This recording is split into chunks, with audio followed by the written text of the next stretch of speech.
हेडलाईन्सचे प्रायोजक आहे NBC bearings, लांब पळण्यासाठी। भाजपा आणि संघाच्या बैठकीत स्वबळावर निवडणूक लढण्याचा निर्णय। ज्या नेत्यांवर आरोपांचे डाग त्यांना लांब ठेवण्यात येणार, जितेंद्र आव्हाड यांचा मोठा दावा। अजितदादा शिंदेंना कमळावरच निवडणूक लढवावी लागणार, आव्हाड यांचं वक्तव्य। लोकसभा एकत्र लढवली तरी विधानसभा एकट्यानं लढवणार, भाजप मंत्र्यांची चर्चा झाल्याचं आव्हाड यांचं वक्तव्य। आव्हाडांनी कुठेही कान लावू नये, तुमच्या पक्षात काय चाललंय ते बघा, संजय शिरसाट यांचा टोला। लोकसभा आणि विधानसभा महायुती एकत्र लढणार असल्याचाही विश्वास व्यक्त। लोकसभेनंतर कुठे शिंदे कुठे पवार, त्यांना आपलं स्थान कळेल, वडेट्टीवार यांची टीका। भाजप लोकसभेपर्यंत पाठीवरून हात फिरवेल, नंतर बघा काय करताय, वडेट्टीवारांचा अजितदादा आणि शिंदेंना इशारा। राज्यातील सगळे टेंडरबाज शिंदेंसोबत, राऊतांची टीका। जळगावचे पालकमंत्री गुलाबराव पाटलांची कोरोना काळातील घोटाळ्याचाही आरोप। सरकारचं शिष्टमंडळ आज जरांगेंची भेट घेणार, जरांगेंकडे अधिकचा वेळ मागणार। सरकारकडून आरक्षणासाठी सुरू असलेल्या कारवाईची देखील माहिती दिली जाणार।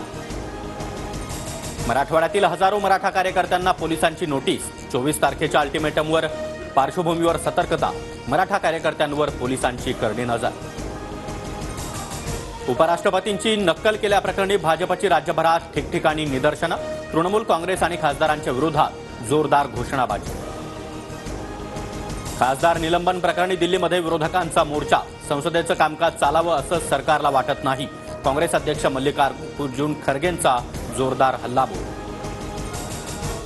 नांदेडमध्ये चंद्रशेखर बावनकुळेंना मराठा आंदोलकांकडून काळे झेंडे, 7 ते 8 मराठा कार्यकर्ते पोलिसांच्या ताब्यात।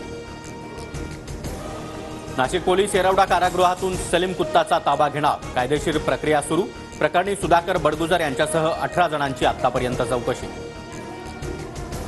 ससून रुग्णालयामध्ये कैद्यांच्या वॉर्डसाठी आता नवी नियमावली, रुग्णालयातील कैद्यांचा अतिरिक्त मुक्काम कमी होणार, कैद्यांच्या उपचारांवर देखील नवी समिती लक्ष ठेवणार। कोरोनाच्या नव्या व्हेरियंटचा राज्यामध्ये शिरकाव, सिंधुदुर्गात सापडला कोरोनाचा नवा JN1 व्हेरियंटचा रुग्ण, सतर्क रहा, घाबरू नका, केंद्राचे राज्यांना निर्देश। राज्यामध्ये कोरोनाचे 11 नवे रुग्ण, एकूण सक्रिय रुग्णसंख्या 35 वर पोहोचली। मुंबईमध्ये सर्वाधिक 27 रुग्ण, नागरिकांना मास्क वापरण्याच्या आणि हात धुण्याच्या सूचना। इंदापुरातील बावडा इथल्या शिवाजी विद्यालयातील विद्यार्थ्यांच्या सहलीच्या बसला भीषण अपघात, शिक्षकाचा जागीच मृत्यू, तर एका शिक्षकासह 6 विद्यार्थी जखमी झाल्याची माहिती। राज्यातील शिक्षकांना आता आवडीच्या बँकेत पगाराचं खातं उघडता येणार, शिक्षक आमदार सत्यजित तांबेंच्या मागणीनंतर सरकारचा निर्णय। हिंगोलीतून पंढरपूरला जाणाऱ्या वारकऱ्यांच्या गाडीचा अपघात, एका वारकऱ्याचा मृत्यू, 5 वारकरी गंभीर जखमी, पंढरपूर कुर्डवाडी मार्गावरील बावी गावाजवळची घटना। मुंबई पुणे द्रुतगती मार्गावरील ब्लॉक सुरू, गॅन्ट्री बसवण्याच्या कामामुळे ब्लॉक घेण्याचा निर्णय, दुपारी 2 नंतर वाहतूक सुरू होणार। पुणे शहराचा पाणीपुरवठा आज बंद राहणार, पर्वती जलशुद्धीकरण केंद्राच्या कामानिमित्त पाणी नाही, शुक्रवारी कमी दाबानं आणि उशिरा पाणीपुरवठा होणार। दूध उत्पादक शेतकऱ्यांना मोठा दिलासा, राज्य सरकारकडून प्रति लिटर 5 रुपयांचं अनुदान जाहीर, 1 जानेवारीपासून योजना लागू।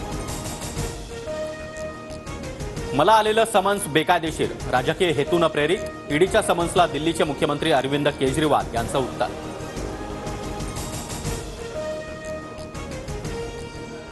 हेडलाईन्सचे प्रायोजक आहे एनबीसी बेरिंग्स, लांब पळण्यासाठी।